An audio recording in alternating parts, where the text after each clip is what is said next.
अभी 22 जनवरी को जो कार्यक्रम होने जा रहा है, ये हमारे आपके सबके लिए, हम तो अपनी बात कह सकते हैं। और ऐसा ही हमारे स्वामी शांति स्वरूपानंद जी, साधु ऋतंबरा जी, सभी का एक उल्लास है कि भरी लोचन बिलो की अवधेशा। देखेंगे एक दिन वो आएगा कि जब हम रामलला को अपने घर में प्रतिष्ठित होते देखेंगे। रामलला हम आएंगे, नारे तो लगाए हैं, लेकिन भर आंखों से अब हम देख पाएंगे ये शुभ अवसर हमें मिल रहा है।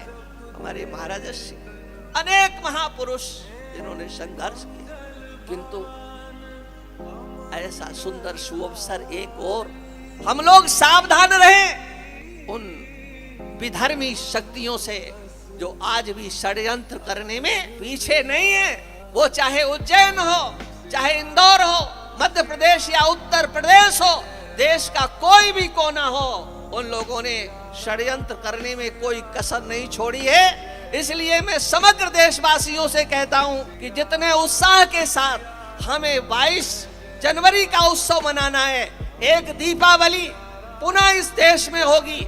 और बता दें, सुप्रीम कोर्ट का कोई भी कानून हमारे ऊपर लागू हो नहीं सकता, क्योंकि दीपावली नहीं है। हम दीपावली मनाएंगे, हम अपनी झालरों को झाड़ पोंछ करके साफ करेंगे, हम दीपकों से घरों को सजाएंगे। हर कानून हमारे लिए। दीपावली आई बोले फटाके नहीं चलाना, होली आई बोले रंग नहीं खेलना। प्रदूषण से मुक्त जो हमारा धर्म, प्रदूषण से मुक्त जो हमारी संस्कृति, उसमें उनको प्रदूषण दिखाई देता है। और प्रदूषणों का अंबार लगा हुआ है जिस मत और मजहब में, वहां पर कोई जवान नहीं हिलाता है। इसलिए हमारा आप सबसे निवेदन है, हम उत्साह के साथ उस दिन को मनाएं, लेकिन चौकन्ने होकर के रहें, सावधान होकर के रहें। ये पुनः किसी भी प्रकार का, किसी भी मोहल्ले में, किसी भी नगर में कोई भी उपद्रव, ये षड्यंत्रकारी शांत नहीं है। जैसे आग होती है उसके ऊपर राख डाल दे।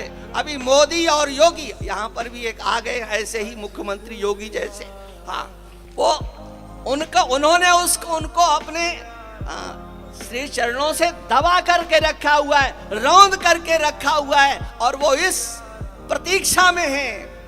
एक तो कहता है, एक है, नाम उसका क्या लेना इस मंच से, महापुरुषों के बीच में कहता है कब तक मोदी बने रहेंगे, कब तक योगी बने रहेंगे। अरे ध्यान रखो, तुम्हारे बाप दादे प्रतीक्षा करते करते मर गए, और तुम्हारे बच्चे भी चले जाएंगे ऊपर। हर जगह से, हर प्रदेश से मोदी और योगी अब पैदा होते रहेंगे। अब ये अखंड भारत को आप उस रूप में कभी देख नहीं सकते।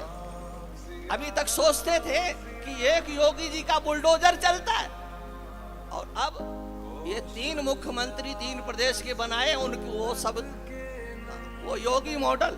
अब तो मॉडल, उस योगी मॉडल के बिना, बुलडोजर के बिना इस देश में अब कानून चलेगा ही नहीं, क्योंकि आप बुलडोजर की भाषा समझते हो, दूसरी कोई भाषा आप समझते ही नहीं हो। और उस भाषा को समझाने के लिए हमारे शीर्षत्व नेतृत्व ने अपनी पीढ़ी को तैयार कर दिया है। बातें तो बहुत हैं, लेकिन ज्यादा नहीं कह करके, क्योंकि माइक उठा लेंगे तो फिर हमको रुकना पड़ेगा। इसलिए सब लोगों को मैं बार बार निवेदन करता हूँ, कहना बहुत है, बाढ़ई कथा पार ना लाऊं, एक सप्ताह की कथा लगातार 3-3, 4-4 घंटे बोलूं, इतना विषय सनातन धर्म के संबंध में हमारे पास है।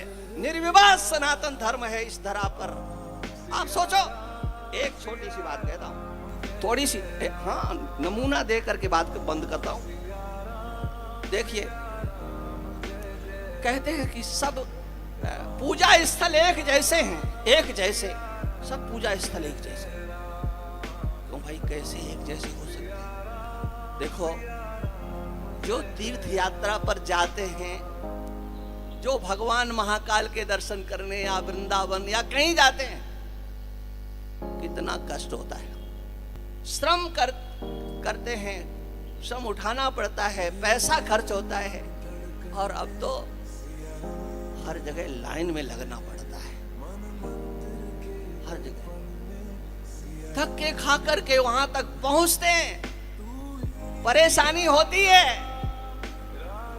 लेकिन भगवान के दर्शन करने के बाद क्या स्थिति हमारी होती है। आप विचार करना, सब आप जितने भी बैठे हो, जब दर्शन करने जाते हैं तो आगे वाला आदमी अच्छा नहीं लगता। जैसे ड्राइवर आगे वाली गाड़ी कोई कहता है यही काटे, इधर ही चले, इसको आगे करना है, एक मानसिकता। लेकिन वही ड्राइवर जब नीचे उतर जाते तो लगता है इनसे ज्यादा सगा कोई भाई नहीं। ऐसे ही जब लाइन में लगे होते लगता है इसको धक्का दो आगे चलो, धक्का दो आगे चलो, इनको पीछे करो, किसी प्रकार से शॉर्टकट हम वहां तक पहुंचते हैं। एक अंतर में एक भाव होता है, चलो देखें देखें देखें, दर्शन कर लिए। आप सोचिए उस समय आपकी क्या मानसिकता होती है। क्या आप फिर कभी किसी को धक्का देना चाहते हो? कितनी शांति से आप अपने भगवान महाकाल बिहारी जी या कहीं जाओ, कितनी शांति से आप बच करके निकलते हो।